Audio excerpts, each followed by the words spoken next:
So we are in Pirkei Mishnah Zayin of Pirkei Avos. We had a long Bein Hazmanim.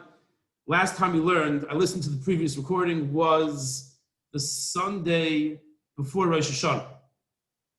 Right, that was a week before Rosh Hashanah, and now we're already a week into Cheshvan, so we had a bit of a hiatus. We ended off with wanting to see the Rambam, which we normally don't go through the Pirush of anyone else besides the Rabbeinu Yona, but in this Mishnah, we want to see the Rambam. So I'm just going to read the Mishnah again, and we'll do the Pirush Rambam. It'll be a shorter shir this week. So the Pirkei Avos says, the Mishnah says, Shiva Dvarim b'goylem v'shiva b'chacham. There are 7 things that you find in a goylem. A goylem, gimel lamed mem, that means an unfinished kli. Usually in Chazal's, in Tanakh, it means an unfinished kli. So it's you have a cup, so you have this cup, but if it doesn't have this design, the color, it's usable, but it's not really finished yet. It's not finished, not complete. That's a goylem. So a person could also be a goylem. And we'll see what that means. A goylem is someone who, he has chachma, and he has midas, but he has the knowledge, but he's confused. It's not finished. You know, it's when you're going through a sugya, and you kind of get it, but it's not really clear, and you can't really answer questions. You don't understand what Tosfos Kasha is really, because I'm not holding in the sugya. That's a goylem. And then, you know, as one chazers or a few days elapse, and you look at it in a different light, all of a sudden everything clicks and it makes sense. Not only do you understand Tosfos Kasha, you have a kasha on Tosfos Kasha. Why can you ask like that? That's already a chacham. But a goylem is that initial stage where you understand, but it's not clear. Some people go through life like that. They have chachma. They're not foolish. They have chachma, but the chachma is not clear. So there's often confusion. So there are 7 things you find by a goylem and 7 things you find by a chacham. Meaning, if you see a person acting with one of these 7 things, you can tell whether he's a goylem or a chacham. So the Mishnah says that a chacham does not talk in front of a person who's greater than he is.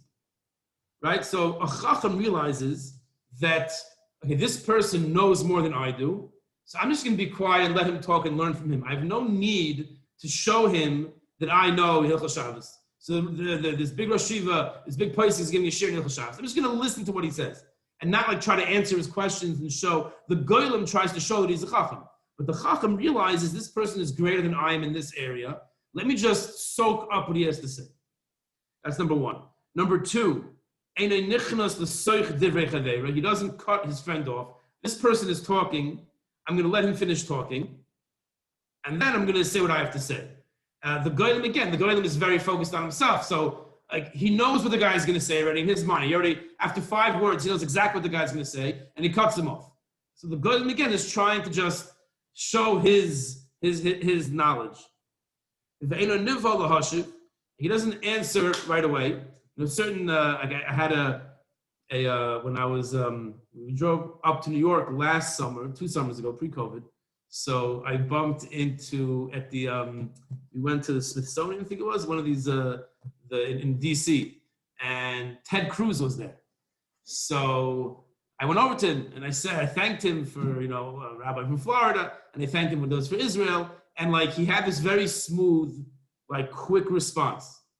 Like he didn't have to think, just like, and it was so polished. This is the first time I think ever I've spoken to like a real high-level politician, and I saw what a politician is. I mean, he's a great guy, and I'm very supportive of him. But Lamaisa, it's like I pressed a button on a vending machine, and he had this very slick answer.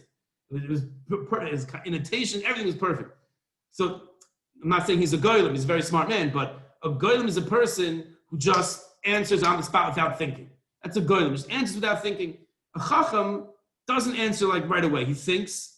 Every question is different. Every person is different. He thinks and he responds. Shoyel ke'inyan meishav kalacha. A chacham also, when he asks to the point. Sometimes a person gets a shayla, and you have to kind of prod the person who's asking the questioner into like, what exactly do you mean? What exactly are you asking? A chacham asks to the point, and he answers to the point. He also the chacham also answers the first question first and the last question last.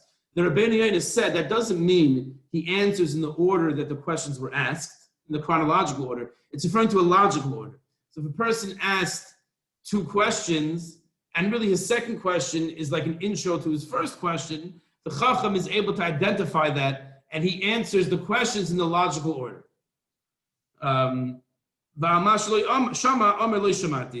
That which he never heard from someone else, he says, I didn't hear. In other words, when he's asked a question, he says, listen, I haven't learned that, but maybe this is the answer. So he differentiates between what he knows for sure, what he's heard from other people, and what he's saying on his own. And when he's wrong, he admits he made a mistake. Right? Yehuda said that, that I made a mistake. She's right. Coming up in a few weeks, Parasha. That's a chacham. So we have, just to recap, he doesn't talk in front of a person who's greater than he is. He doesn't cut off someone else who's speaking. He doesn't answer very quickly. He thinks before he answers. He asks, he asks, we say in Yiddish, zum zach. He asks to the point. He answers in a logical order the questions that he received. What he hasn't heard, what he hasn't learned, he says, listen, I haven't learned this from anyone else. I haven't heard this from my Rebbe, but this is what I think the answer is. And number 7, he's moed al emes. So I guess the common theme is, it's not about him. He's not self-centered. It's not about proving himself. He's just an emesdig person who wants to learn and wants to help. So when he gets asked a question, he's just looking to help the other person and try to answer. He's not looking to show that he is something. That's a chacham, and a goyim doesn't have it. So the Rambam says, first he's going to explain, first he explains different types of people that you find in Chazal. You find this in Gemara, you find this in Rashi al Torah, you find this in Mishnayos, in Medrash, in many, many places in Chazal. And it's 4 types of people. You have a bur, beis, vav, resh. A bur, an am haaretz, right? A lot of Mishnayos and Zroim talk about Amaratzim. It comes up in Shabbos as well, many places. Goylem, which is our Mishnah, and a Chacham. Those are the 4 people. A Bor, Amaretz, Goylem, and Chacham. The Rambam, in his Pirush HaMishnayos, his commentary on the Mishnah, is going to explain to us what these mean. And it's good to keep in your pocket as one goes through Shas Chazal. Says at the Chassid, and I'm sorry, I left out. The highest is the Chassid. The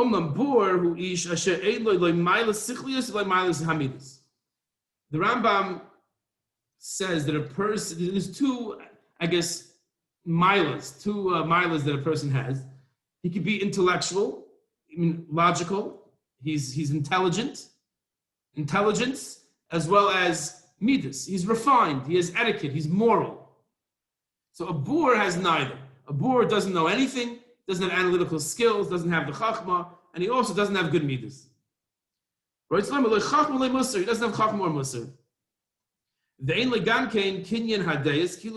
musar. He has no concept of what's right and wrong. Right? In other words, people, you're protesting something, and then some guy breaks the window of a Target, and everyone starts running in. So those people don't know good from bad, meaning the only reason you don't steal is because you're going to get caught. That's the only reason. So when you know you're not going to get caught, you steal, right? That's a person who doesn't know the difference between good and bad. So that's a bur. That is a bur. Am haaretz, who nikra bur, let moise ke'eretz lo yizara badavar min advarim. V'ya nikra sadeh bur, like it says in Zohar. So a sadeh bur is a field that it's not plantable, if that's a word. A field that cannot be cultivated, whether it's very rocky or there's bad quality of the soil. It's a field that can't be cultivated, nothing to do with it. A bur is a person, and it's important to identify these people because then there's no point in trying to engage them. Because at this point, at least, you can't have a conversation with them. They don't have good midas. They don't know what's right and what's wrong. So that you have nothing in common with them, essentially. No common ground. That's the lowest level. The Am Haaretz, who ish yesh lo milas hamidas, and Am Haaretz is a very nice person. You have people who are totally uneducated, but they're very nice. Aval ein lo milas sichlius. He's not intelligent at all. But I guess he's naturally wired. He understands what's right. He's not going to run into the Target just because he won't get caught. He's a nice person. If you have a flat tire, he'll stop to help you. He gives charity. You have people that are totally unintelligent, but they're very nice people. That's an Amaretz. Yesh lo derech eretz. He's moral. He has etiquette. Ein be'od Torah. In the context of Yiddishkeit, he has no Torah. He doesn't know halachas, but he's a very nice person. What nikra Amaretz? What does it mean? He's an Am Haaretz. It means he's from the nation of the land. It means he's a very valuable commodity as far as society is concerned, meaning he's a good guy. So if you tell him that someone needs help, he'll go and help them. You want to organize an event, could you be the chairman for it? So yeah, I'll do it. He's a good person, and we need people like that for kibutzei hamedinas, the Rambam says, to keep society functioning. Because he has good midas, he'll help his friend. Okay, that's number 2. Number 3 is the goylem. So he has milas sichlis. He is intelligent. He has intelligence. Milas hamidis. He's also a moral person. Einam shlemus v'holchus ala seder karoi.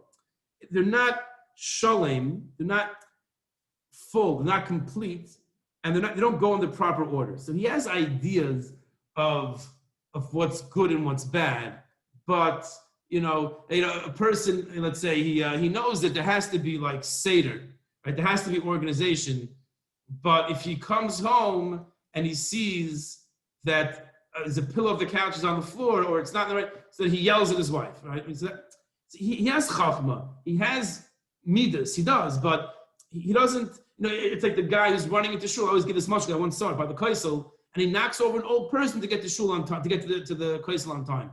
Meaning he doesn't see the forest and the trees. A goylem has the chachma and he has the midas, but it's like misplaced. It's misplaced. And this one will find often with balei tshuva in the beginning. When things like, they don't know Shabbos, they don't know, it's like, there's a confusion, there's a lack of yishuv hadas, of tranquility, of being settled. When you get into a new area, when I started learning kachim, like I had no yishuv, I didn't know what was going on, I didn't know what was flying. I had a lot of confusion. As I built up yediyas in kachim, in the beginning it was still very confusing. And then after a while, a person's mishtalev with it, he becomes one with it, and then he's calmer. But in the beginning, whenever you go to a new place or a new thing, everyone is a goylem, I think, or many people, when they get into a new environment, they're just not sure what's going on. You're not sure of the people, of the characters. But the goylem is always like that. A real goylem is a person who just doesn't know. He has the chachma, but it's not organized by him. He has the morals, it's not organized by him. And there's a lacking. And therefore he's called the goylem, because he's a kli, he's a beautiful kli, just not finished off. He didn't finish it off. Okay, so he just goes on to give a few examples. So it's like a knife that's not fully sharpened yet. Okay. That's Gomel Kli Matchas. He goes on to a goylem,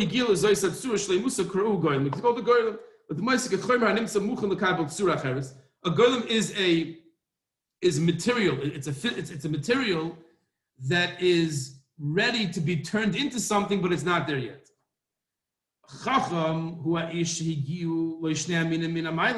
a chacham has shleimus. He has completeness in his chachma and in his midos. That's a chacham, so he's complete in those two. The chassid, what's a chassid? It's a chacham plus. What does the Rambam mean? It's a chacham plus. He's a super bal chesed. He's a super masmid. He's a super lamdan. He's a super medaktik b'mitzvahs.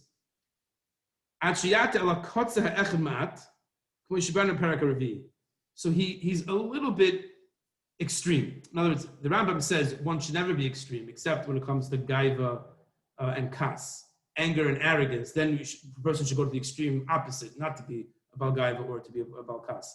But other midas, there's the shvil hazav, there's like the golden mean, but a chassid goes a little more in one direction, a little more on the side of chesed, a little more on the side of Talmud Torah, of dedication to mitzvahs. The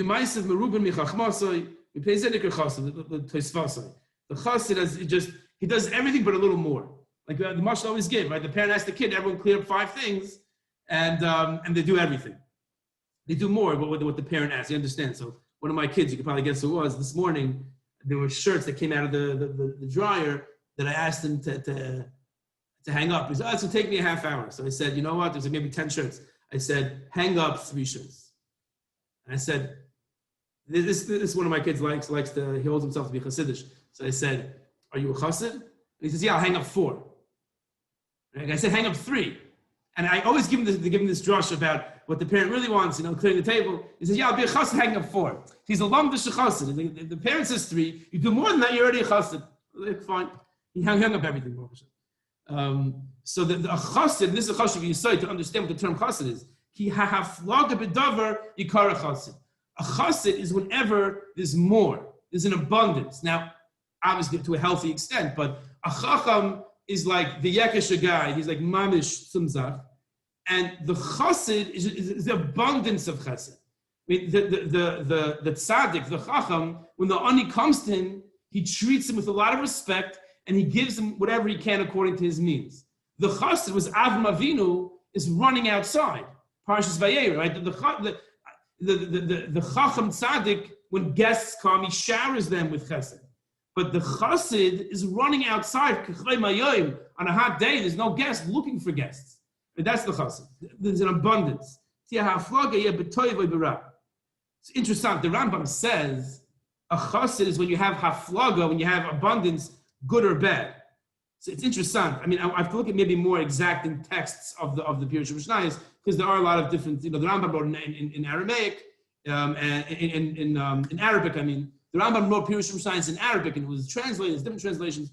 But the lashon here in this gears of the Rambam is that a chassid could be good or bad. It could be the haflaga, could be b'toiv or b'ra. So haflaga means an abundance. The abundance of cruelty or an abundance of chesed. So chassid refers to a person as an abundance of something. I never heard that before. That's the Rambam. That's this version of the Rambam is saying. So this mission is saying, we'll finish with this, that the chacham has these 7 milas, these 7, positive things. And therefore, with these 7 things, a person can learn and he can act with people properly. 4 of these are midos, the Rambam says. For who? He does not talk. Interesting. I would have thought this was chachma. Says the Rambam, 4 are etiquette, not to talk in front of a person who's greater than he is. The Rabbeinu Yona learns, I think if I'm not mistaken, or I would have understood at least, that's chachma. It's your chance, like we spoke about when we learned this together, that the Brisker Rav, Rabbi Chanan Wasserman, Rabbi Baruch Ber, Lvovitz, and Rabbi Shimon Shkop, when they were in yeshiva, they were all the same. Because they were learning from Rabbi Chaim. They were learning from Chaim Soloveitchik. They just soaked in what he had to say. In yeshiva, a person is educated. He becomes educated. Then when he finishes, they go on their own path. Each one had a very different path in Talmud Torah. When they were in yeshiva, they were at the point of learning from Rabbi Chaim. So I would have said that's chachma, not to speak in front of the person who's greater. But the Rambam is saying that it's etiquette. Is etiquette not to cut one's friend off, let him finish, not to be arrogant, to show off with what one knows. Those are etiquette. When a person, that which I did not learn from my Rebbe, I say I didn't learn. A person shouldn't be yisakish, shouldn't be stubborn, and when he hears the emes, he should be moida on it. So those are, and the is moida on emes. Those are the 4 that are midas. Not speaking in front of a greater person than I, not cutting anyone off. If I didn't learn it, I say lo yishamati and a moida al emes. Those 4 are etiquette. Shalosh milas sichli is saying. Then there are 3 milas that have to do with intelligence. That right. So a person doesn't answer quickly in a nivel lahashiv. He asks questions to the point, and he answers the first and the last. So 3 of them are chachma, and 4 of them are etiquette. That's a chacham. And a chassid just excels in all 7. That's the Rambam's understanding of the Mishnah, the Ezras Hashem. Next week we'll continue with the 8th Mishnah in the 5th parak of Pirkei Avos. Thank you, Rabbi. My pleasure.